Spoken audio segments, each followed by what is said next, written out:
नमस्ते ट्रेडर्स, मैं शुभम मिश्रा आप सभी का एक और नई लर्निंग वीडियो में स्वागत करना चाहता हूं। दोस्तों, इस वीडियो में मैं आपको एक ऐसे तरीके के बारे में बताने वाला हूं जिससे आप बैंक निफ्टी की अगले मूवमेंट्स को अच्छे तरीके से प्रेडिक्ट कर पाएंगे। ये तरीका बहुत सारे लोगों को पता होगा, लेकिन जिनको नहीं पता है उनके लिए वीडियोस बहुत ज़्यादा हेल्पफुल होने वाली हैं, और जिनको पता है मुझे उम्मीद है कि उनको भी कुछ इससे नया सीखने को मिलेगा।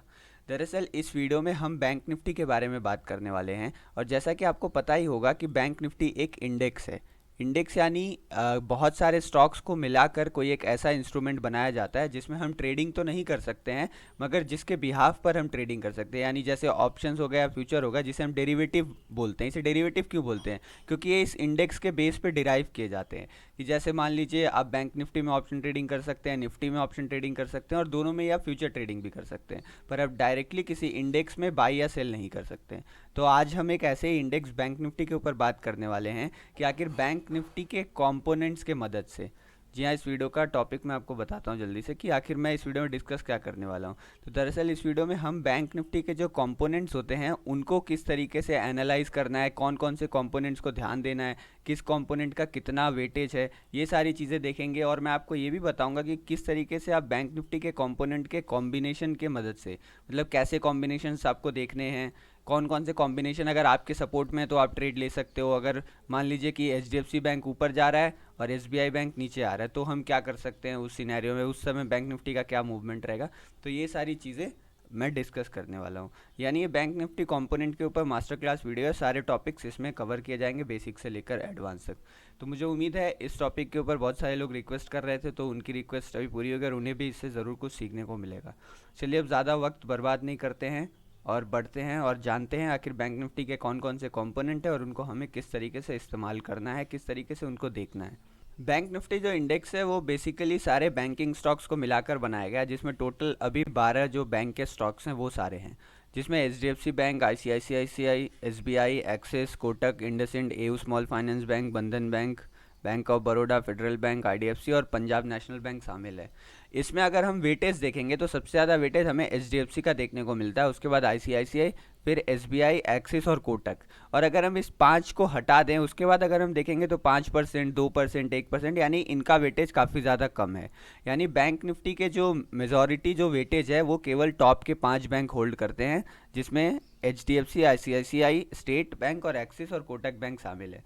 अगर आप देखेंगे HDFC और ICICI का परसेंटेज लगभग बराबर ही है, 27% और 22%। इसलिए इन दोनों को हेवी वेट कहा जाता है। HDFC बैंक और ICICI बैंक दोनों को हेवी वेट कहा जाता है इस इंडेक्स का। और उसके बाद SBI, एक्सिस और कोटक, इनका आप देखेंगे लगभग बराबर ही है, 11% के आसपास है। तो मैं आपको अपना पर्सनल तरीका बता रहा हूँ, मैं केवल इन 5 बैंकों पर ही फोकस करता हूँ। ये जो शुरू के 5 बैंक है इस पर फोकस करता हूँ। कभी कभी अगर बहुत ज़्यादा वाइल्ड मूवमेंट आए तो मैं इंडसइंड बैंक को देख लेता हूँ, नहीं तो बाकी सारे बैंक्स को हमें देखने की कोई ज़रूरत नहीं पड़ती अगर आप बैंक निफ्टी में ट्रेडिंग करते हैं तो इन पांचों को मैं कैसे देखता हूँ और इन पांचों में मैं क्या क्या चीज़ें देखता हूँ वो भी बताऊंगा। लेकिन उससे पहले ये जान लेता हूँ कि आखिर मैं चार्ट को सेटअप कैसे करके रखता हूँ। चार्ट सेटअप करना भी बहुत ज़्यादा इसमें एक इंपॉर्टेंट काम बन जाता है कि आखिर आप पांचों बैंकों को एक साथ देखोगे कैसे।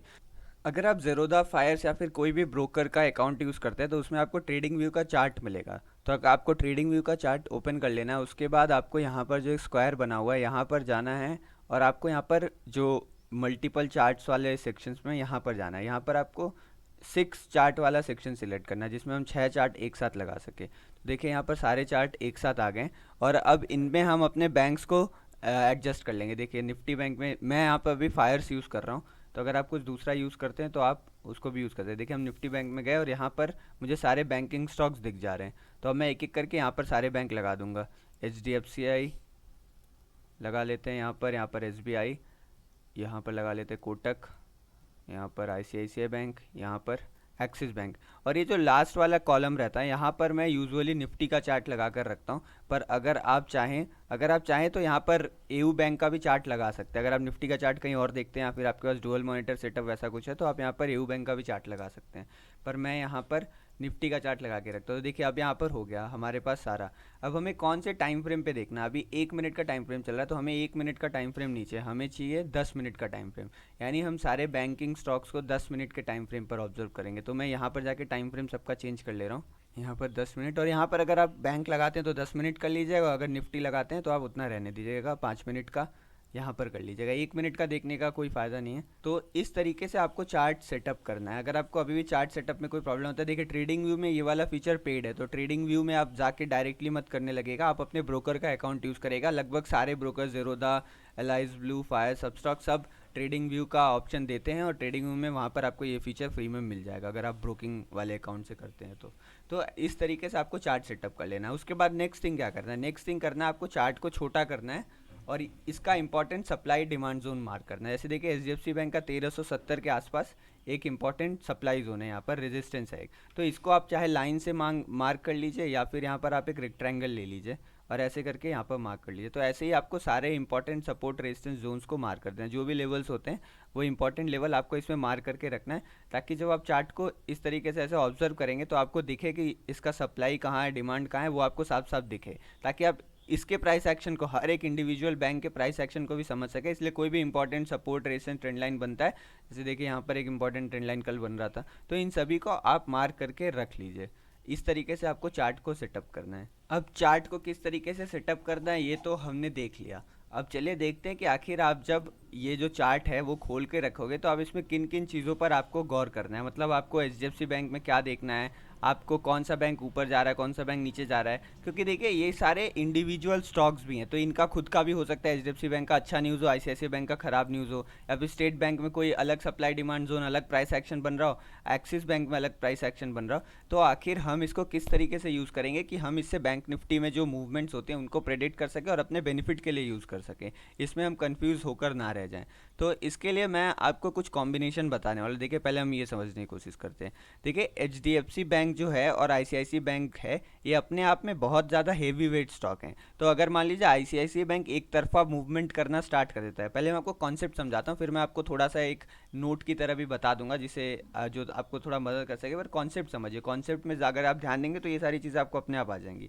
तो मान लीजिए आईसीआईसीआई बैंक देखिए 22% है इसका, तो आईसीआईसीआई बैंक का 22% है और इसका है 27%। तो मान लीजिए आईसीआईसीआई बैंक में एक बहुत अच्छा ब्रेकआउट आता है और आईसीआईसीआई बैंक बहुत फास्ट मूवमेंट करने लगता है, और अगर एचडीएफसी बैंक रुक भी जाता है, मतलब मान लीजिए ये एचडीएफसी बैंक का चार्ट है और ये आईसीआईसीआई बैंक का चार्ट है, तो आईसीआईसीआई बैंक के पास इतना पावर है कि वो बैंक निफ्टी को अकेले बहुत अच्छा मूवमेंट करा के दे सकता है। तो अगर आईसीआईसीआई बैंक में कोई बहुत अच्छी न्यूज़ आई, बहुत अच्छा ब्रेकआउट हुआ, तो बैंक निफ्टी बहुत ज़्यादा ऊपर जा सकता है, बैंक निफ्टी में हमें एक फास्ट मूवमेंट देखने को मिल सकता है, जो ऑप्शन बायर के लिए बहुत ज़्यादा ज़रूरी होता है।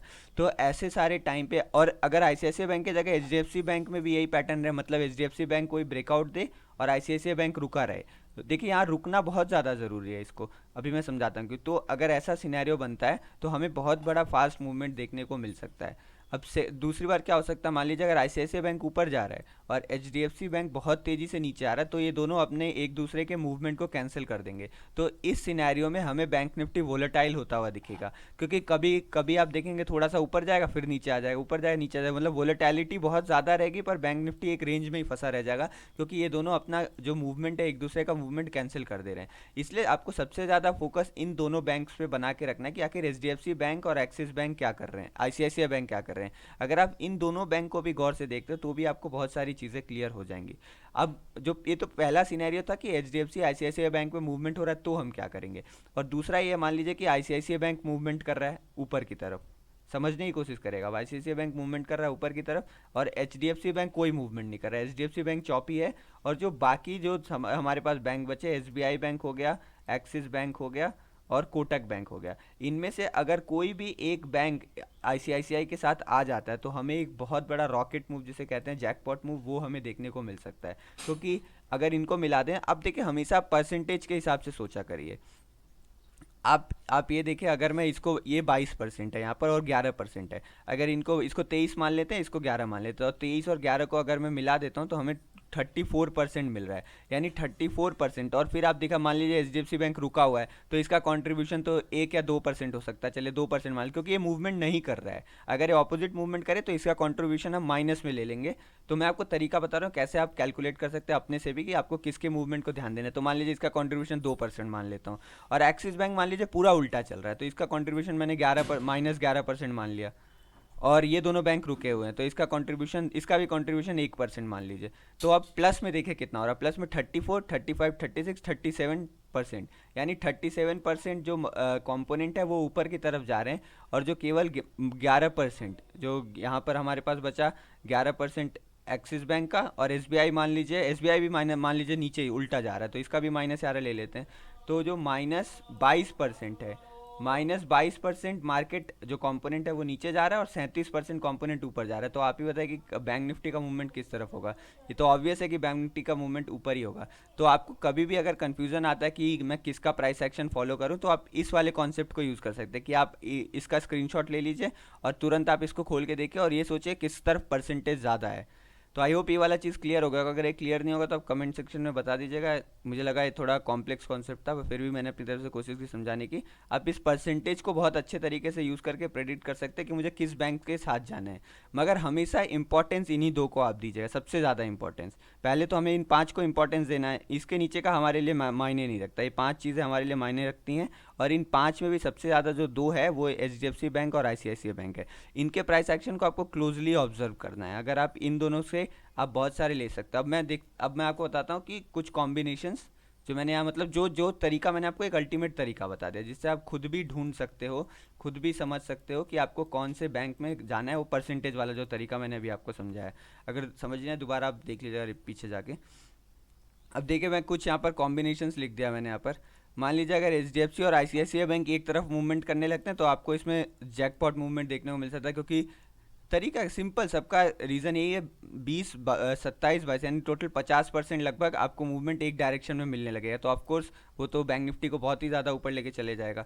और उसके बाद अगर एचडीएफसी और आईसीआईसीआई दोनों एक दूसरे के उल्टा जा रहे हैं, अगर दोनों एक दूसरे, कोई एक ऊपर जा रहा है कोई एक नीचे जा रहा है या फिर चौपी है, तो हमें एक वोलेटाइल मार्केट देखने को मिल सकता है, मार्केट में कोई भी मूवमेंट नहीं आएगा। और उसके बाद है देखिए छोटे बैंक्स का कॉम्बिनेशन। अगर देखिए, अगर एचडीएफसी, मतलब किसी भी एक बड़े बैंक के साथ कोई छोटा बैंक आ जाता है और दोनों एक डायरेक्शन में चलने लगते हैं, तो भी हमें एक बहुत अच्छा मूवमेंट देखने को मिलता है। परसेंटेज से आप हमेशा, कोई भी सिनेरियो बने, आप परसेंटेज रूल को अप्लाई करें और उससे आप कैलकुलेट कर लीजिए कि मुझे किस डायरेक्शन में जाना है, बैंक निफ्टी किस तरफ मूवमेंट कर सकता है। ये परसेंटेज रूल बहुत इंपॉर्टेंट है समझना। और अगर वही सेम चीज़ पे बेस्ड है कि कोई स्मॉल बैंक और कोई बिग बैंक रहे, तो एक हमें शार्प मूव देखने को मिल सकता है। और अगर किसी के भी प्राइस एक्शन का समझ में ना है, मान लीजिए बैंक निफ्टी रुका हुआ है, आईसीआईसीआई ऊपर जा रहा है, एक्सिस, कोटक, एसबीआई तीनों नीचे आ रहे हैं, तो हमें कुछ, मतलब आप समझ लीजिए कि आज मुझे बैंक निफ्टी के जो कंपोनेंट्स हैं उनसे क्लियर इंडिकेशन नहीं मिल रहा है। देखिए, एक इंपॉर्टेंट चीज़ आपको समझना है कि हमारी जो फर्स्ट प्रायोरिटी होनी चाहिए वो हमारा बैंक निफ्टी का चार्ट होना चाहिए।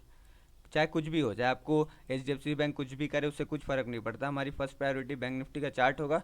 और सेकंड प्रायोरिटी हमें कंपोनेंट्स में देना है। अगर आप कंपोनेंट्स को स्टडी करते हैं तो हमें इसको सेकंड प्रायोरिटी देना है। अगर आपको बैंक निफ्टी में कोई क्लियर प्राइस एक्शन दिख रहा है तो बिना झिझके आप उसमें ट्रेड ले सकते हैं। पर अगर आपको लग रहा है कि मुझे कंपोनेंट्स में कुछ क्लियर दिख रहा है, मान लीजिए आपको लग रहा है कि आपको दिख रहा है कि एचडीएफसी बैंक में ब्रेकआउट आ गया है, तो आप ऐसा सोच सकते हो कि अब मैं बाइंग साइड थोड़ा प्रीफर करूंगा, क्योंकि एचडीएफसी बैंक हेवी वेटेज है, तो वो चाहे तो बैंक निफ्टी को ऊपर लेके जा सकता है। तो इसलिए आप बाइंग साइड में अपना प्रेफरेंस रख सकते हो। पर मान लो कि अगर बाइंग साइड का कोई अच्छा सेटअप नहीं बन रहा है और एचडीएफसी बैंक ने फिर भी ब्रेकआउट दे रखा है, तो आप ट्रेड मत लीजिए।